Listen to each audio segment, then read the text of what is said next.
2 يناير. وجهة المرء ليست مكانا يذهب إليه، بل طريقة جديدة لرؤية الأشياء. مقولة لهنري ميلر. كنت محظوظة لأنني تمكنت من السفر كثيرا خلال السنوات القليلة الماضية. كان من بين أعمق الأمور التي شهدتها في أثناء ترحالي هو أننا ننظر للكثير من الأشياء في حياتنا كمسلمات. فقد رأيت الكثير من الأحياء الفقيرة التي يسير الناس في شوارعها بدون ملابس أو أحذية تقيهم الصقيع، وزرت أماكن يمارس فيها الناس أعمالا بدنية مرهقة لحد كبير بدون أن يحصلوا على ما يكفي لسد رمقهم. وقد علمني هذا أن أقدر كل من يحيا على وجه الأرض، وألا أعتبر عملي كأمر مسلم به. الهدف: كن منفتحا قدر الإمكان، واقضي يوما أو أسبوعا في زيارة جزء من العالم لم تره من قبل. إذا لم تتمكن من الحصول على إجازة من عملك،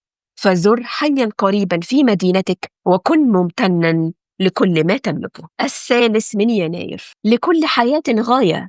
شارك الآخرين قصتك، وقد تساعد شخصا ما على إيجاد غايته. السبب في اتخاذي قرارا بأن أقص معاناتي الشخصية بصدق هو أن الأمور التي مررت بها لا تزال من الأمور التي يحرم التحدث بشأنها. تعد الرغبة في إيذاء النفس واضطرابات تناول الطعام والإدمان والتقلبات المزاجية من الأمور التي لا يتحدث عنها الناس بانفتاح، ولكن من المهم جدا أن يبدأ شخص ما في التحدث عن هذه الأمور بحيث يعلم من يعانون منها أن المساعدة موجودة. مهمتي هي أن أكون منارة الأمل التي ترشد الفتيات الصغيرات اللواتي لا يمتلكن من يرشدهن. الهدف: هب لمساعدة من لم يتمكنوا من التغلب على مصاعب الحياة بعد. ساندهم وقوهم.